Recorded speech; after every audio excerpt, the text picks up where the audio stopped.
Well, we were out the other day working on this mock scrape, and we ran into darkness, right? Real dark. So we cut the tree off, and then we thought of a better way to do this too. We ended up getting 4 lag bolts, an eye hook, and we're going to show you how it all comes together. But I think we came up with a better plan for this. So we were able to get the tree down. It was about a 7-inch cherry tree, so took a little bit of cutting up, clearing off the field. And one of the good things about this is that that tree will not be shading that portion of the food plot. So that was one of the goals of this, and then at the same time to use a live stump before spring green up now that we could actually cut and turn into a mock scrape, and then let it bush out around that mock scrape and make it appear a little bit more natural. And of course it's right in that wheelhouse where I shot bow a couple seasons ago, and so it's a perfect location on the food plot. So let's get out there, get this done. Can't wait to show you how it comes together. Well, I wanted to have more strength and rigidity on this mock scrape and get that end where the scrape's going to hang down out a little bit further. So wanted to have more contact. Instead of using 3.5-inch or 3-inch decking screws, we're using 6-inch lag bolts. And so now I have more surface area up here. I'm going to get a larger diameter trunk that we've cut. And so in the end, that'll come out. I'll be able to notch that out, drill it into the top of the stump. It'll hang out here a little bit further, higher off the ground. We'll put that eye bolt on and put it all together, and the shot is right there. So this sits, as it sits right here, it's only like 22 yards. It's that perfect shot. I actually shot bow like at the front of the side-by-side here. So this will be a perfect setup, and we have our camera right over here. So let's get it together now. I notch this out so it'll fit flush right up on top of that stump. And then that bush from the cherry tree, we get that spring regen will come up and grow all around this. So, but this will fit in flush. We'll be able to put in 4 lag bolts on top and probably 2 in from the side if we need to, or feel we need to right here. And then on the top right up here, this is where the scrape's going to hang down. We'll put a black matte finish eye bolt that'll go right in here, and we'll just hang the mock scrape from there and get it done. So it's just one more step completed.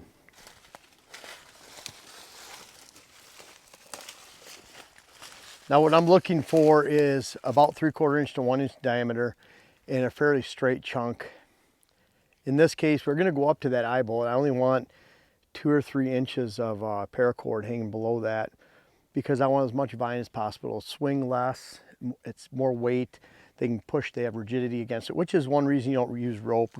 Rope, as far as rigidity, and for something for the deer to press against and push its preorbital glands, is something like if it was half the diameter of this, just that weight. You don't want it just blowing around in the wind. I want some weight and rigidity to it. So over the years, the last 20 years, we found about 3/4 inch to 1 inch is perfect. So I'm going to cut this length right here. And what I'll also do is, like, there's an elbow right down here. That's the spot I can tie rope around, and it won't slip through. It usually doesn't anyways. So I'm going to cut a pretty large chunk. Worst case scenarios, we have to cut a foot off or whatever when we go hang it. But I want something fairly straight. And I could care less about touching it. We'll find that deer will go use this right away, even if my handprint's on. And the handprint scent, you know, it stays on the vine or branch.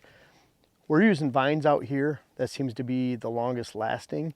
But an oak branch, hemlock branch, jack pine branch, those are all varieties that last a long time. And I first started using jack pine branches back in the mid-2000s, and that worked out really well. That's something that deer naturally scrape under and rub. So we'll cut this one cut out and hung up, and we're just about ready to go. You know, as I'm walking back, the length of the vine is determined by whether it's a branch. If we're tying this to a rope that's 12 feet off the ground, I want that vine, you can see the elbow up here, to hang just 2, 3, 6 inches below that branch or rope that's hanging across, in this case, that trunk and log, basically, with an eye bolt. And then the length is determined. You want this to be about waist high, right around there. So whatever that means. You know, if it's a rope that's 12 feet up, it doesn't mean you have to have a 9.5 foot vine. but longer is better in that case, because the opposite is you just have this small little branch vine, looks very unnatural hanging by a rope. So I want this to extend all the way up to that eye bolt, minus about 2 or 3 inches of rope, and that's about it. Okay, I think this was a couple weeks coming. Is that right, Jen? We started about 2 weeks ago, but we had to get out here after the snow was gone. We had a blizzard last week, and but really this is complete, except for I'm going to cut about a foot off this.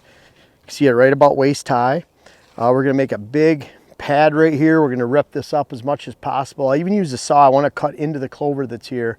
Camera's over there, and the camera's about 50 feet away, which is a little bit long, but it's the best tree. It actually hides a side profile there. We're going to make a big area here. This is on the shorter side from where I'd like to see this.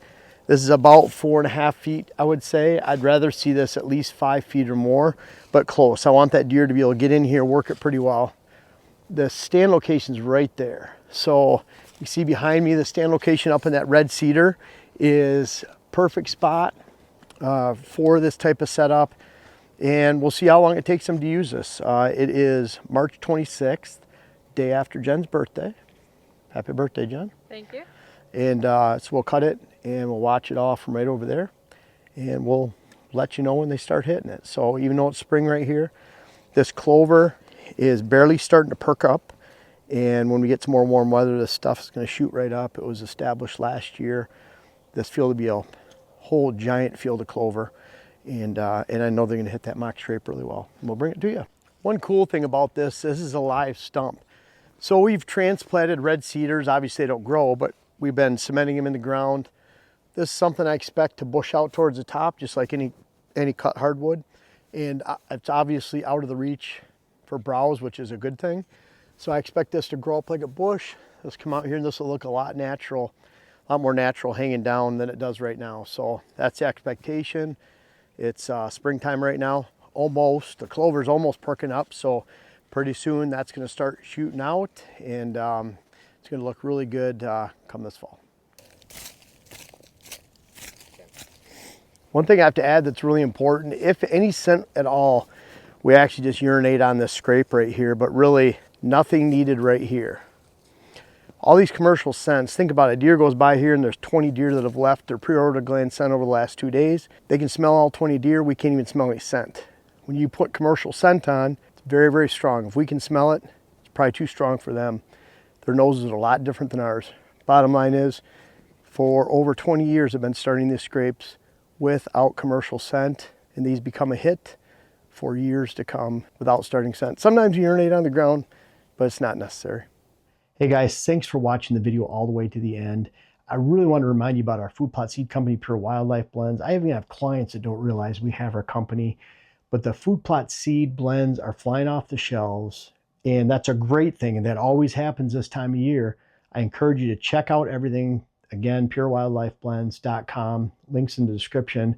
But at the same time, we always carry inventory. So if you are the type that puts it off to the last minute, order it in July, we'll have it.